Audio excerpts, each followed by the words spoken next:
আবু জাহেল এত বড় দুশ্মন, এত বড় দুশ্মন, এত বড় দুশ্মন, প্রতিনিয়ত আমার নবী, দয়ার নবীর ক্ষতি করতে চায়। জীবনের শেষ সময় আবু জাহেল পৌঁছে গেল, এরপর মায়ার নবীর ক্ষতি করা চিন্তা থেকে যায় না, মাথা থেকে যায় না। আবু জাহেল শেষ সময়ে আইসা আমার আপনার নবীর ক্ষতি করার জন্য, নবীকে শেষ করে দেওয়ার জন্য মাস্টার প্ল্যান করলো, মাস্টার প্ল্যান। আবু জাহেল ঘরের ভিতরে অসুস্থ মানুষের ফান্দড়ে বিছানায় পড়ে গেল, বন্ধু বান্ধবকে পাঠিয়ে দিল, যা আমার ভাতিজা মুহাম্মদের কাছে যা, জয়া বল তোমার চাচা আবু জাহেল বড় অসুস্থ। আমি জানি আমার ভাতিজা অসুস্থতার খবর পেলে আমি যত বড় দুশ্মন হই না কেন সেবা করতে চলে আসবে। আল্লাহু আকবার। আমি জানি মুহাম্মদুর রাসূলুল্লাহর অভ্যাস ছিল অসুস্থ মানুষের সেবা করা। তায়েফের জমিনের ওই যে বুড়ি মা আমার নবী, দয়ার নবীর পথে কাটা বিছা বিছা রাখত। মায়ার নবী, দয়ার নবী ফজরের নামাজে যাবেন, আল্লাহর নবী তো জানেন না পথের মধ্যে কাটা বিছানো। মায়ার নবী হাঁটতে যান, নবীজির পায়ের মধ্যে কাটা বিদ্ধ হয়। প্রথম রাতে নবীজির পায়ে 40টা কাটা বিদ্ধ হয়েছে। আল্লাহর নবী কাটা খুলেন, নবীজির চোখ থেকে দর দর করে পানি পড়ে। মালিক, আমি তো কারো ক্ষতি চাই না, আমি তো কারো ক্ষতি করিও না। পরের দিন আল্লাহর নবী, দয়ার নবী এখন আর এইভাবে হাঁটতে পারেন না। ফজরের সময় নবীজি বের হলেন, এইভাবে কাটাগুলি সরায় সরায়া নবীজি কদম দেন আর সামনের দিকে যান। এভাবেই মায়ার নবী প্রতি রাত্রে ফজরের নামাজে আসেন। রাতের বেলা নবী বের হলেই নবীজি কাটা দেখে দেখে পা দেওয়া লাগতো। একদিন নবীজি মসজিদে যাবেন, দেখেন পথে কাটা বিছানো নাই। নবীজি জিজ্ঞেস করেন ঘটনা কি, আজ কেন পথের মধ্যে কাটা নাই? মানুষেরা কয়, নবী গো, যেই মহিলা আপনার পথে কাটা বিছায় রাখতো এই মহিলা অসুস্থ বিছানায়, এজন্য কেউ কাটা বিছানোর লোক নাই। আল্লাহ নবী কই, কোথায় তার বাড়ি, কোথায় তার ঘর, আমাকে বলো, আমি আমার বুড়িমাকে দেখতে যাব। এজন্য আবু জাহেল কই, তোরা যা, আমি ভালো করে জানি ভাতিজা যদি আমার অসুস্থতার খবর পায় অবশ্যই আমারে দেখতে আসবে। আর এই সুযোগে আমি আমার প্ল্যান কাজে লাগাবো। দরজার সামনে বিশাল একটা গর্ত বানাইলো আবু জাহেল, আর গর্তের উপরে চাটাই বিছায়া এমন ভাবে রাখলো যেন টের পাওয়া না যায়। আল্লাহর নবী, রহমতের নবীর কাছে আবু জাহেলের লোকগুলি যায়, কয়, মুহাম্মদ, তোমার চাচা আবু জাহেল বড় অসুস্থ, বড় অসুস্থ, কখন জানি মরে যায়। আল্লাহর নবী বলেন, কই, আমাকে নিয়ে যাও, আমি আমার চাচাকে দেখতে যাব, আমি আমার চাচার সেবা করব। রহমতের নবী ঘর থেকে বের হয়ে গেছেন, নবীজি রওনা দিয়ে দিছেন, অথচ আবু জাহেল অসুস্থ নয়। আবু জাহেল ভালো মানুষ, সুস্থ মানুষ, ভান ধরছে অসুস্থতার। উদ্দেশ্য হলো গর্তে ফালায়া মায়ার নবীকে খতম করা। নাউজুবিল্লাহ। নবী জানে না এই খবর, জানেন কে?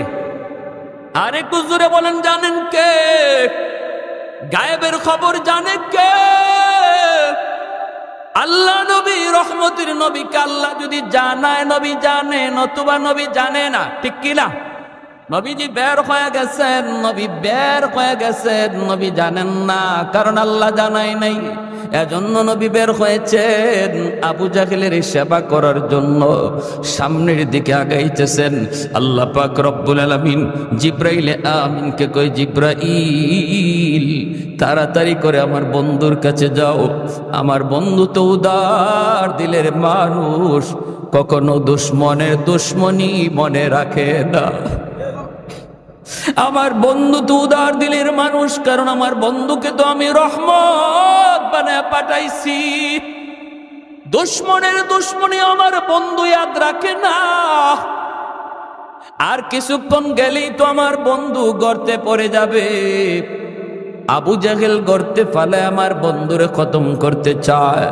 জিব্রাইল তাড়াতাড়ি করে যাও, কারণ আমি আল্লাহ বদর যুদ্ধের পরে বন্ধুর বডিগার্ড সব বিদায় দিয়া আমি আল্লাহ নিজে তার পাহারাদার হয়ে গেছি। নবীজির পাহারাদার কে? আর একটু জোরে বলেন কে? আল্লাহু ইয়াসিমুকা মিনান নাস। আল্লাহ বলেন বন্ধু কোনো পাহারাদার লাগবে না, আজ থেকে আমি আল্লাহ পাহারাদার। সুবহানাল্লাহ। আজ থেকে আমি আল্লাহ তোমার পাহারাদার। মায়ার নবী, দয়ার নবী, রহমতের নবী হাঁটতেছেন, অল্প কয়েকটা কদম দিলেই নবীজি গর্তে পড়ে যাবেন। হঠাৎ করে জিব্রাইলে আমিন হাজির। আবু জাহেলের বন্ধুগুলি এরা দেখে না, নবী তো দেখেছেন। নবীর কানে কানে এসে জিব্রাইল কয়, নবী গো আর সামনে কদম দিয়েন না। আল্লাহু আকবার। যেখানে আছেন থেমে যান, থেমে যান। আবু জাহেল অসুস্থ নয় গো নবী। আল্লাহ নবী বলতেছেন কও কি জিব্রাইল? বলে হা। আবু জাহেল অসুস্থ নয় গো নবী, আপনার খতম করার জন্য গর্ত বানায় রাখছি, আর কয়েকটা কদম দিলে আপনি গর্তে পড়ে যাবেন। অসুস্থ মানুষের বান্দরে বিছানায় পড়ে আছে, আল্লাহ পাক আমাকে তরিদ গর্তে পাঠাইছে, যাও আমার বন্ধুকে যা বলো আমি আল্লাহর আদেশ, বন্ধু যেন এখান থেকে রিটার্ন আবার বাড়ি চলে যায়। মায়ার নবী, দয়ার নবী এখান থেকে আর কথা না বলে ব্যাক করবে।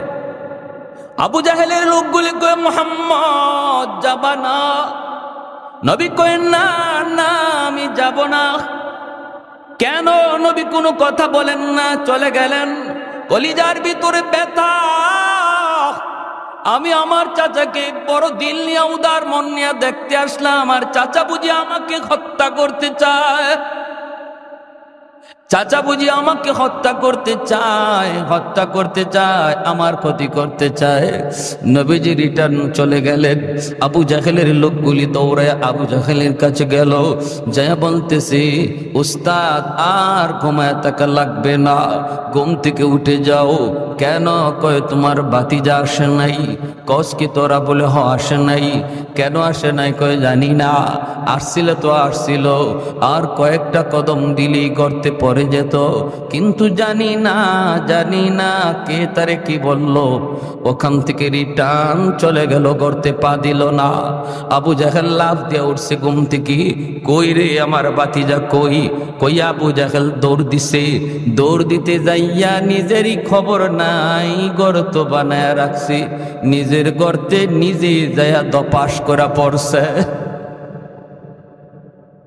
কার জন্য কি বানাও? হ্যাঁ, অন্যের ক্ষতি করার জন্য যে যা করো এই ক্ষতিতে নিজেরই পড়া লাগে, ঠিক কিনা?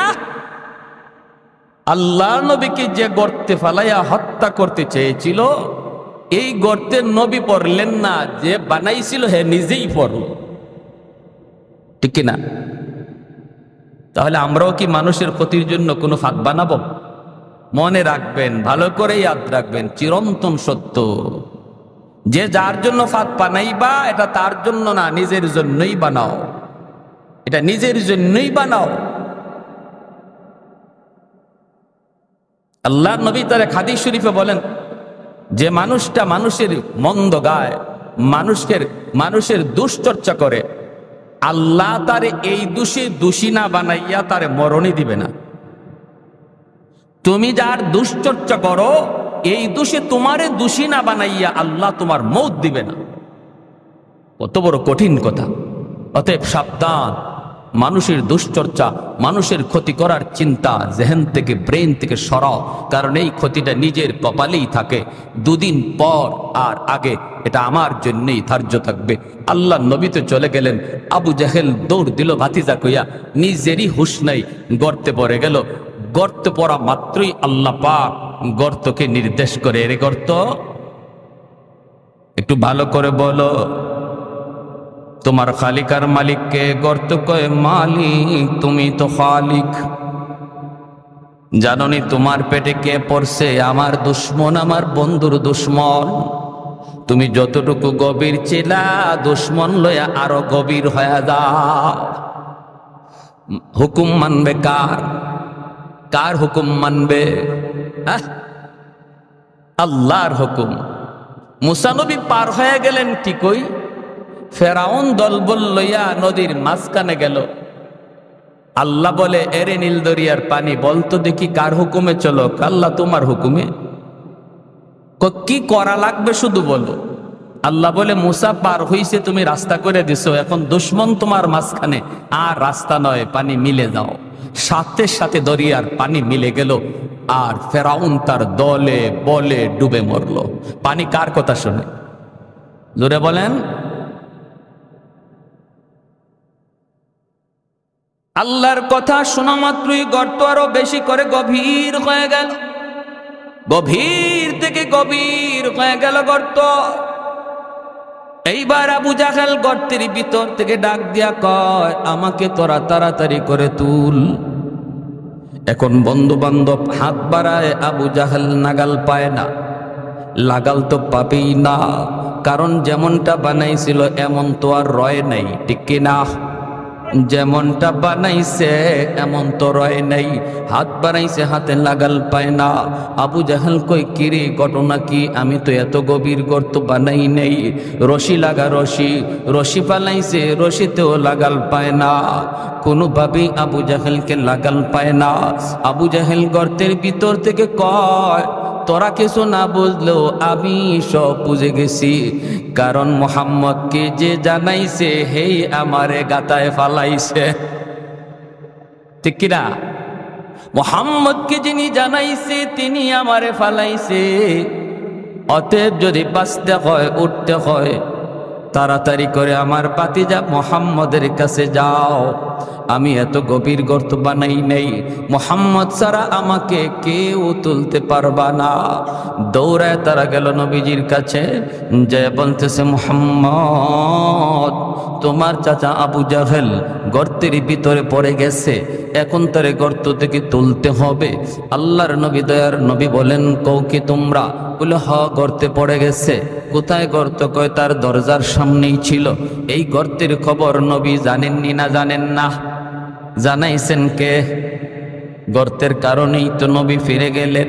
আল্লাহর নবী বলেন, কও কি তোমরা চাচা নিজেই বুঝি গর্তে পড়ে গেছে? বলে, হ। তুমি যে হাত বাড়াইতে হবে, তোমার সাহায্যের প্রয়োজন। জাবানি জাবানি। আল্লাহর নবী রহমতের নবী, কারণ দয়ার নবী রহমত। শুধু মুমিনের জন্য, মুসলমানের জন্য আমার নবী রহমত নন, অমুসলিমের জন্য মায়ার নবী রহমত। ওয়ামা আরসালনাকা ইল্লা রাহমাতাল লিল আলামিন। রহমত বানাইছে কে? আল্লাহ নবী রহমতের নবী বলেন, চলো আমাকে নিয়ে চলো। সুবহানাল্লাহ, জোরে কর। কালিয়াকৈরের কয়জন মানুষ যাবেন? আপনি যদি জানেন আপনারে মারার জন্য এই গর্ত বানাইছে, এই গর্তে এখন সে নিজে পড়ছে, এখন তারে উদ্ধার করার জন্য যাবেননি?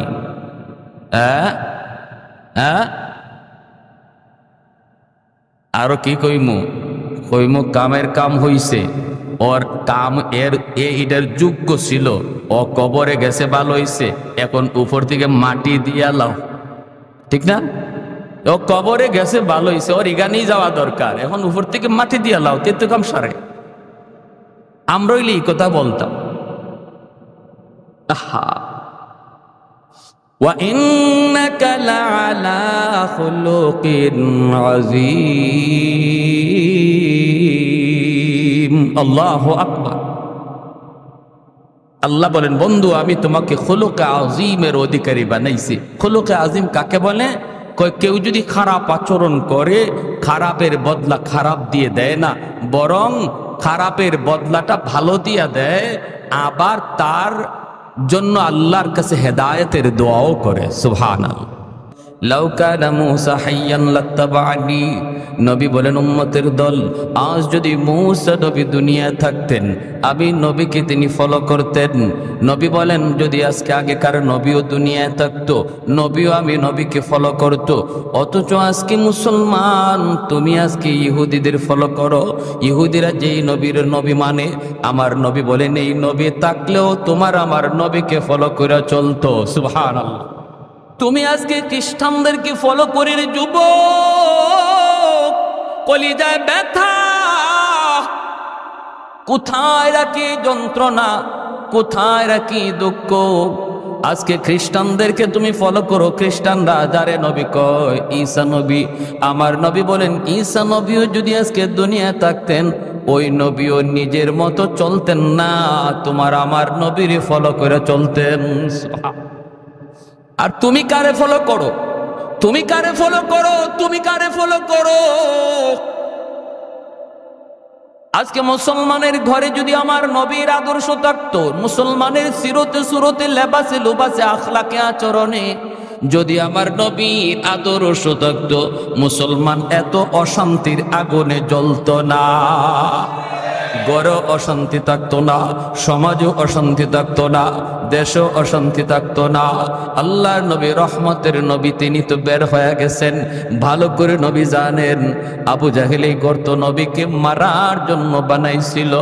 এরপর মায়ার নবী বের হয়ে গেছেন, নবীজি চলতেছেন, আল্লাহ বাধা দেয় না, আল্লাহ পাক রব্বুল আলামিন বাধা দেয় না, কারণ আল্লাহ তো নবীকে রহমত বানায় পাঠাইছেন। নবীজি গর্তের কিনারে আইসা আবু জাহেলকে ডাক দিলেন, চাচা খবর কি? আবু জাহেল গর্তের ভিতর থেকে আওয়াজ দিয়া কয়, বাতিজা খবর তো নিজের চোখেই তুমি দেখতেছ। আল্লাহর নবী বলে, চাচা এখন কি করা লাগবে বলো? আবু জাহেল কয়, বাতিজা বিশ্বাস কর বাতিজা, আমি তোমাকে মারার জন্য এত গভীর গর্ত বানাই নেই, এত গভীর বানাইছি না। এখন আমি পড়ার পরে যদ্দূর বুঝতেছি গভীর। এ বাতিজা আমি সব বুঝে গেছি, কে তোমারে সব জানাইছে, কে আমাকে গভীরে ফালাইছে। বাতিজারে আমার বিশ্বাস হয়ে গেছে, মুই ফালাইও তুলতে পারবে না, রশি লাগাইও তুলতে পারবে না। তুমি যদি তোমার হাত না বাড়াও আমাকে তুলবার ক্ষমতা কারো নাই। আল্লাহ নবী রহমতের নবী বলেন, চাচা এদূর যখন বুঝলেন বাকিটা বুঝেন না কেন? এদূর তো বুঝলেন, বাকিটাও বুঝেন। আবু জাহেল কয়, আগে তুলো এরপরে সব বুঝবো। নবী কয়, না, জীবনে বহু কথা এমন কইছো, বহু কথা কইছ। আল্লাহ নবী গেছেন, আবু জাহেল হাতের মধ্যে কঙ্কর নিয়ে আসছে, হাতের মুঠির মধ্যে পাথরের টুকরা নিয়ে কয়, মোহাম্মদ কও তো আমার হাতে কি আছে, যদি বলতে পারো আমি তোমাকে নবী মানবো। নবী কয়, আমি যে নবী এই কথাটা আমি বলবো না, তোমার হাতে যা আছে এটাই যদি আমি আমারে নবী কয় তাহলে বিশ্বাস করুনি। করি মানে 100%। কও কি তুমি? আবু জাহেলের কথা হলো, আমার হাতের ভিতরে হলো পাথরের কণা, এই পাথরের কণায় আবার কেমনে কথা বলবে? যেই মাত্র নবী কইছে তোমার হাতে যা আছে এগুলাই যদি আমারে নবী কয় মানো, কয় মানি, সাথে সাথে পাথরের কণার জবান আল্লাহ খুলে দিলেন। আমার বাইরা বন্ধুরা, যুবক, সাথে সাথে পাথরের কণার জবান খুলে গেল। আশহাদু আল্লা ইলাহা ইল্লাল্লাহ ওয়া আশহাদু আন্না মুহাম্মাদার রাসূলুল্লাহ। আল্লাহু আকবার। কালেমার আওয়াজ বের হয়ে গেল হাতের ভিতর থেকে, পাথরের কোণা থেকে আওয়াজ বের হয়ে গেল, আল্লাহ আমার এক, নবী আমার মুহাম্মাদুর রাসূলুল্লাহ। সাথে সাথে আবু জাহেল কয় কি হায় হায়, আমার কাছে যেটা আছে এটাও দি মুহাম্মদের কথা কয়, আমারে কয় না। হাত থেকে এইভাবে উঁচু করে দূরে নিক্ষেপ করে ফেলা দেয় আর কয়, মুহাম্মদ তুমি এত বড় জাদুকর, নাউজুবিল্লাহ জোরে কর, তুমি এত বড় জাদুকর, আমার হাতের মধ্যেও তুমি জাদু চালায় দিতে পারলা, জাদু চালায় দিতে পারলা। ওরে মুহাম্মদ, তোমার জাদু চলে জমিনে, এবার তুমি দেখি একটু পারো তো আসমানে তুমি কিছু দেখাইতে পারো কিনা। কারণ যদি জাদু হয় শুধু জমিনে চলে, আসমানে জাদু চলে না, এটা নিয়ে তুমি কিছু পারো দেখাও, তাহলে আমি